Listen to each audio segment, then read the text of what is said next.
नमस्कार, बहुत स्वागत है आपका। आप देख रहे हैं आपकी आवाज और आपके साथ मैं हूं आसिफ शेख। आपकी आवाज में आज बात एससी, एसटी, ओबीसी पर गरमाई सियासत की।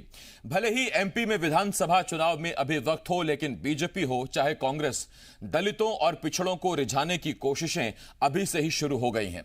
एक दिन पहले ही शपथ लेने वाले नवनियुक्त राज्यपाल से मिलकर कमलनाथ ने शिकायतों का पिटारा खोल दिया। कमलनाथ ने आरोप लगाया कि शिवराज के राज में दलितों और पिछड़ों का हाल बेहाल है, तो साथ ही ओबीसी का आरक्षण ना बढ़ पाने के लिए भी उन्होंने बीजेपी सरकार को जिम्मेदार ठहरा दिया। उधर कमलनाथ के आरोपों का जवाब बीजेपी की तरफ से भी आया है। कई सवाल हैं जिनके जवाब जानने की कोशिश करेंगे। एक खास पैनल भी हमारे साथ जुड़ेगा, लेकिन आइए सबसे पहले एक रिपोर्ट देखते हैं।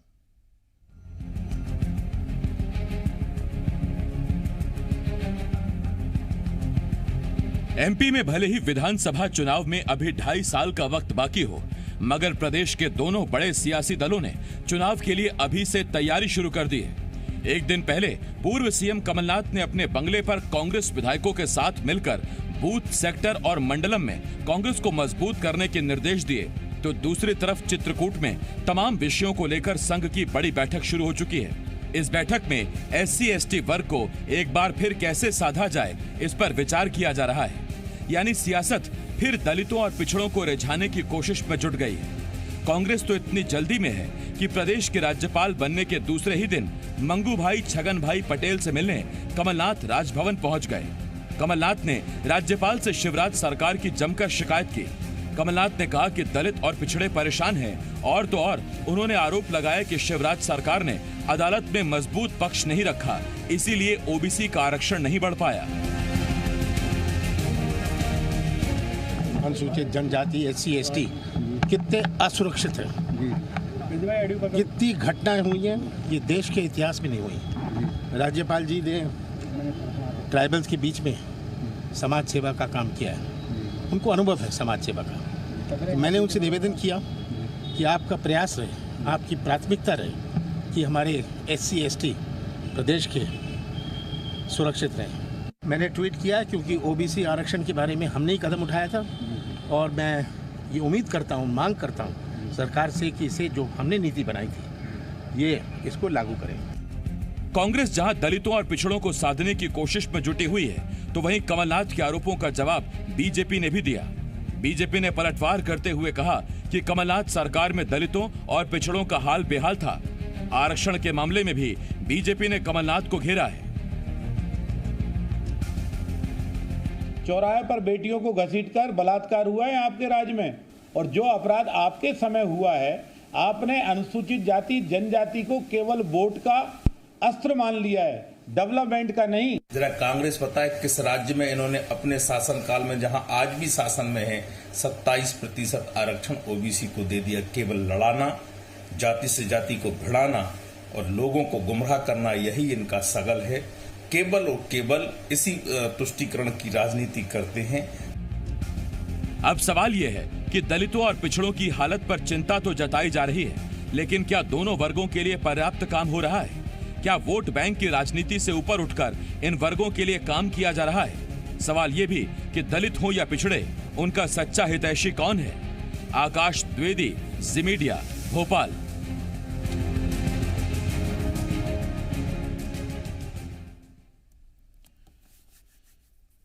तो देखिए, ये चुनाव से पहले ही एक बार फिर एससी, एसटी, ओबीसी की सियासत को बड़ी जोरों से याद आ रही है। कमलनाथ, आज दूसरा दिन है राज्यपाल मंगू भाई छगन भाई पटेल का। कल ही उन्होंने शपथ ली और दूसरे ही दिन सौजन्य मुलाकात करने पहुंचे, बधाई देने पहुंचे। लेकिन इसके साथ साथ कमलनाथ ने शिवराज सरकार के खिलाफ भी जमकर शिकायत की। शिवराज सरकार की शिकायत की और कहा कि एससी, एसटी सुरक्षित नहीं है, ओबीसी का हाल बेहाल है। और तो और उन्होंने ये भी कहा कि ओबीसी को जो आरक्षण उन्होंने बढ़ाने की कोशिश की थी 14% से 27%, कोर्ट में मजबूत पक्ष शिवराज सरकार ने नहीं रखा है। और दिलचस्प बात यह कि ठीक 1 साल पहले शिवराज सिंह चौहान ने एक चिट्ठी लिखी थी कमलनाथ को और बताया था कि आपकी सरकार ने ऐसा कोई काम नहीं किया, ऐसा कोई मजबूत पक्ष कोर्ट के सामने नहीं रखा। यानी कि आरोप प्रत्यारोप ओबीसी के आरक्षण को लेकर एक दूसरे पर किए जाते रहे हैं। हमारे साथ कांग्रेस की तरफ से आरपी सिंह जी और बीजेपी की तरफ से उमेश शर्मा जी हमें ज्वाइन कर रहे हैं। मैं आप दोनों का बहुत स्वागत करता हूं। आरपी सिंह जी, आपका भी स्वागत है। उमेश जी, आपका भी स्वागत है। आरपी सिंह जी, पहला सवाल तो आप ही से है। अभी तो आरपी सिंह जी, आप सुन पा रहे हैं?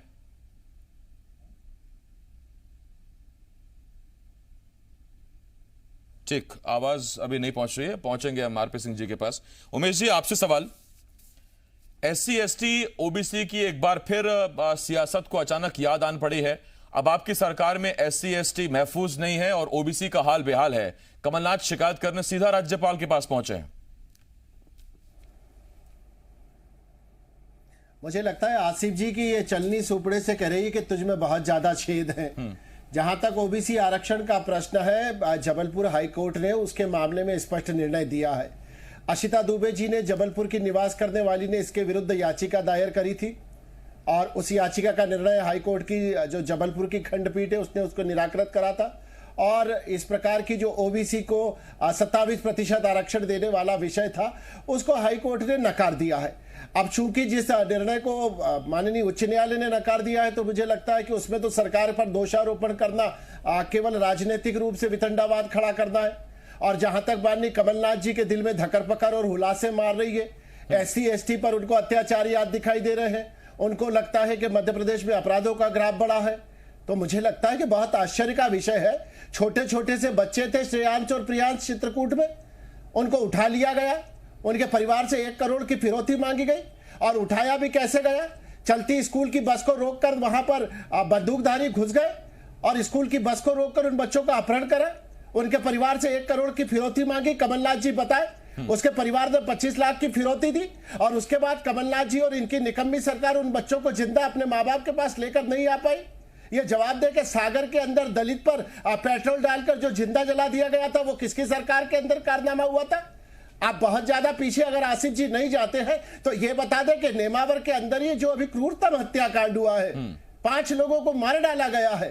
कौन लोग हैं वो, चेहरे कौन है, उनकी शिनाख्ती कमलनाथ जी ने राज्यपाल जी को बताई क्या?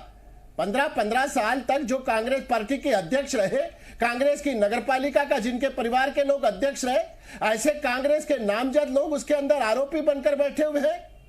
अपराध कोई सा भी हो, मुझे लगता है कि उसका राजनीतिकरण नहीं किया जाना चाहिए। अपराध की चारों तरफा भर्त्सना होना चाहिए, उनके ऊपर कठोर कार्रवाई होना चाहिए। पर आश्चर्य का विषय है कि आप राज्यपाल के पास सौजन्य भेंट के लिए जाते हैं और एक गुलदस्ता थमाते नहीं है और 1000 शिकायतों की झड़ियां वहां पर लगा देते हैं। तो मुझे लग रहा है कि उनको आत्मावलोकन करने की आवश्यकता है। भारतीय जनता पार्टी की सरकार जो है वो ना केवल SC ST को, ना केवल OBC को, ना केवल दलित को, हम तो कह रहे हैं कि हम मध्य प्रदेश के 7 करोड़ नागरिकों को सुरक्षा देने के लिए प्रतिबद्ध है, वचनबद्ध है और इस दिशा में सरकार काम भी करती है। मैं उमेश जी लौट रहा हूं आपके पास। घटित होता है आसिफ जी, ये सत्य बात है। मैं लौट रहा हूं आपके पास। आरपी सिंह जी हमारे साथ जुड़े हुए हैं कांग्रेस की तरफ से। आरपी सिंह जी स्वागत है, आवाज आ रही है आपको? बंद खत्म हो गया हो उमेश जी का, तो अपन बात को आगे बढ़ाएं। नहीं, आरपी सिंह जी, मेरा पहला सवाल आपसे ये है, SC ST खतरे में है, OBC का हाल बेहाल है, ये शिकायत कमलनाथ ने की है। 15 महीनों की सरकार में आपकी तरफ से ऐसे कौन से मजबूत वाद कोर्ट में प्रस्तुत किए गए जिसके चलते OBC आरक्षण 14 से 27% मिल जाए?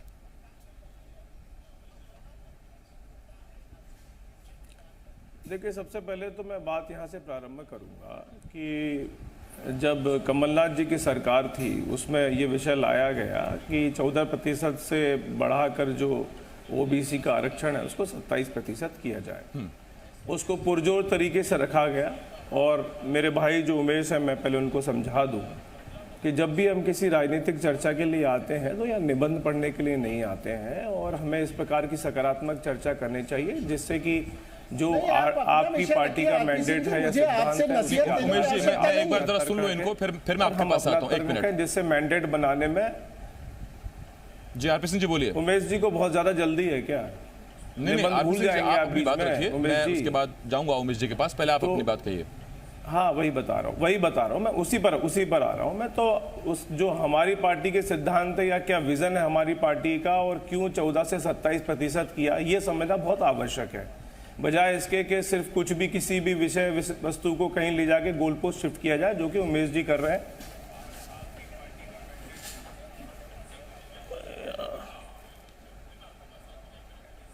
आरपी सिंह जी आप बोलते रहिए, सुन रहे हैं हम आपका। तो मेरा सिर्फ कहना यही था कि जो मुख्य बिंदु है वो ये है कि 14 से 27% करने की आवश्यकता क्या पड़ी। पहले उमेश जी आपको भी समझना आवश्यक है कि मध्य प्रदेश में जो ओबीसी की जनसंख्या है वो तकरीबन 50%, 50-52%। और ये मैं वो लोग हैं जानता हूं, मैं आपसे ये पूछ नहीं रहा कि ओबीसी का आरक्षण बढ़ाने की आवश्यकता क्यों पड़ी। मेरा सवाल आपसे ये था, आरक्षण बढ़ाने के लिए आपने क्या मजबूत पॉइंट्स कोर्ट में रखे?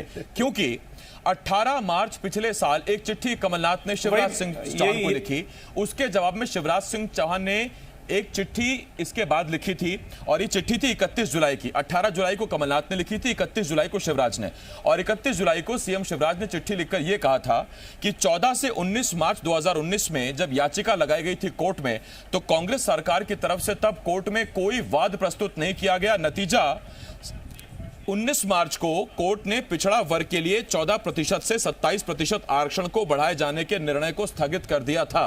तो आपने वहां जब सरकार की बात रखी ही नहीं तो कोर्ट ने उस पर स्टे लगा दिया।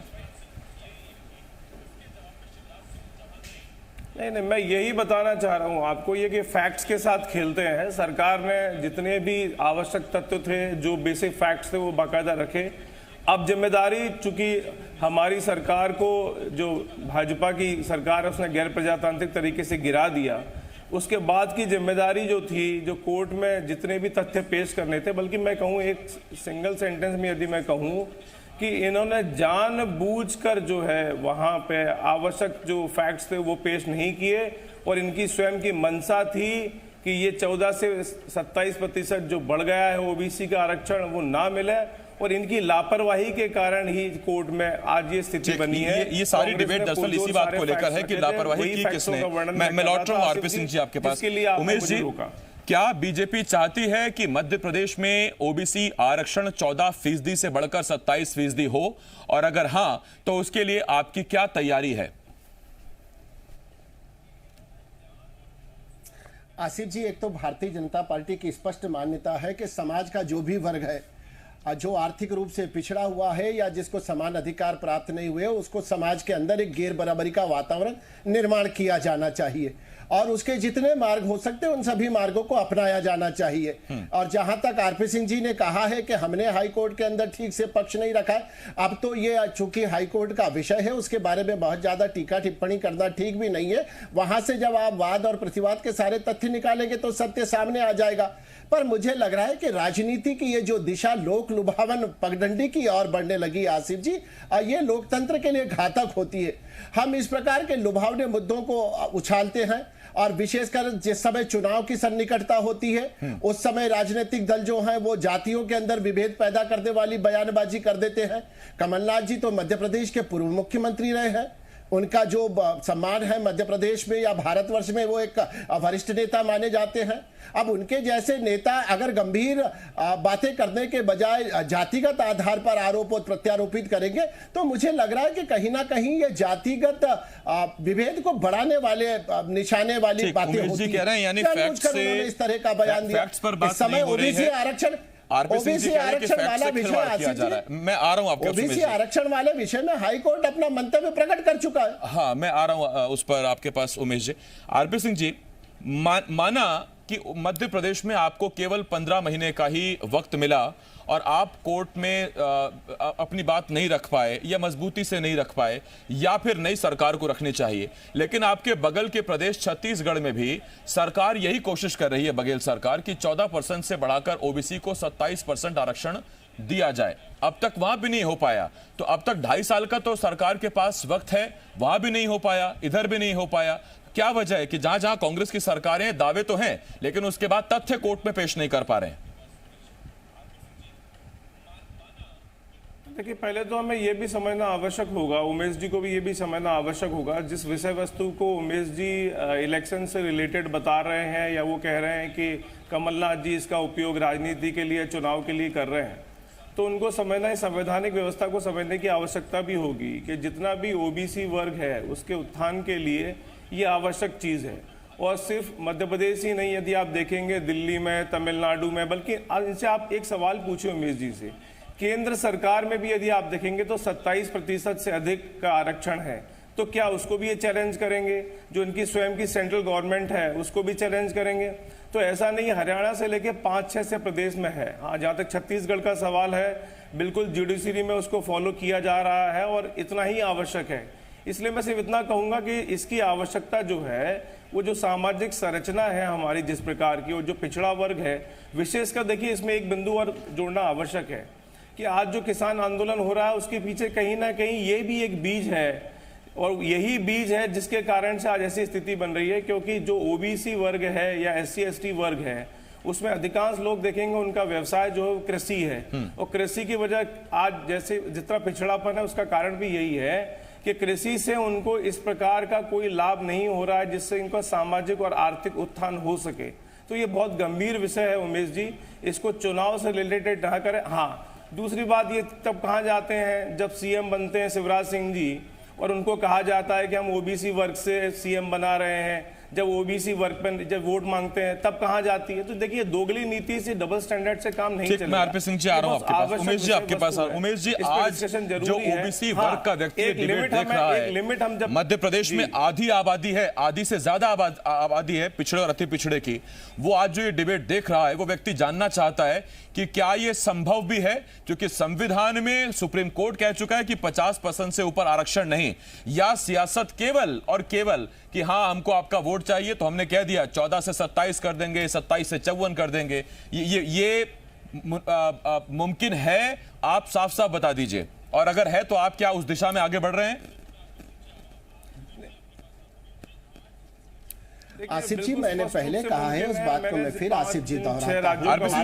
सवाल उमेश जी से सीधा मानना है कि समाज का कोई भी वर्ग हो, समाज का कोई भी वर्ग हो, SC हो, ST हो, OBC हो, मैं कह रहा हूं सामान्य वर्ग भी हो, भारतीय जनता पार्टी की मान्यता है कि समाज में जो आर्थिक स्तर पर गैर बराबरी है वो समाप्त होना चाहिए, और समाज के अंदर ये गैर बराबरी का जो मामला है इसको समाप्त करके बराबर। उमेश जी, जब बार बार आप आर्थिक आधार पर कह रहे हैं तो फिर ये मसला जातिगत वाला है, थोड़ा कंफ्यूजन है। एक ऐसा विषय है नहीं आसिफ जी, चूंकि न्यायालय ने एक व्यवस्था दे दी है, सरकार न्यायालय से इतर नहीं है। हाँ। सरकार न्यायालय की उस व्यवस्था से बंधी है। आपने स्वयं ने अभी कहा है कि सर्वोच्च न्यायालय ने कहा है कि भाई 50% से अधिक आरक्षण नहीं दिया जा सकता है। इसीलिए मैं दोहरा रहा हूं कि और जो भी मार्ग हो सकते हैं समाज के अंदर, ये जातिगत स्तर पर जो गैर बराबरी का वातावरण है इसको समाप्त करने के, उस दिशा में भारतीय जनता पार्टी प्रयासरत है।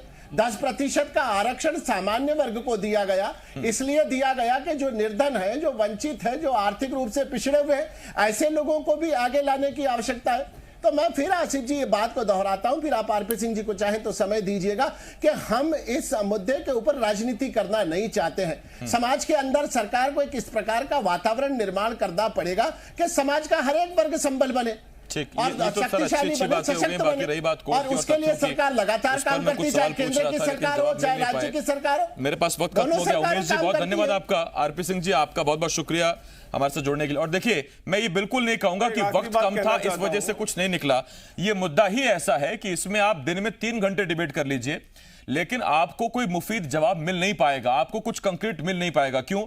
कांग्रेस जब सरकार में थी तो कांग्रेस ने क्यों नहीं तथ्य पेश किए कि 14% से आप 27% ओबीसी को दिला सके आरक्षण? उस वक्त वो कहते थे कि हमारे पास वक्त कम था, हमारी सरकार गिरा दी गई और अब शिवराज सरकार की जिम्मेदारी है।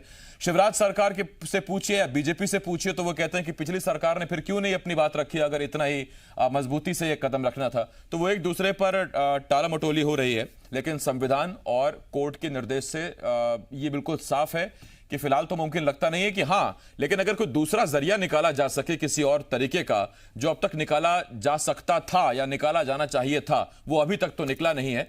आगे इस वर्ग के लिए शुभकामनाएं हैं, सरकार को भी देखेंगे किस तरह से वो जरिया निकाला जाता है। छोटा सा ब्रेक है, बहुत जल्द लौट रहे हैं छत्तीसगढ़ के मुद्दे के साथ, कहीं मत जाइएगा।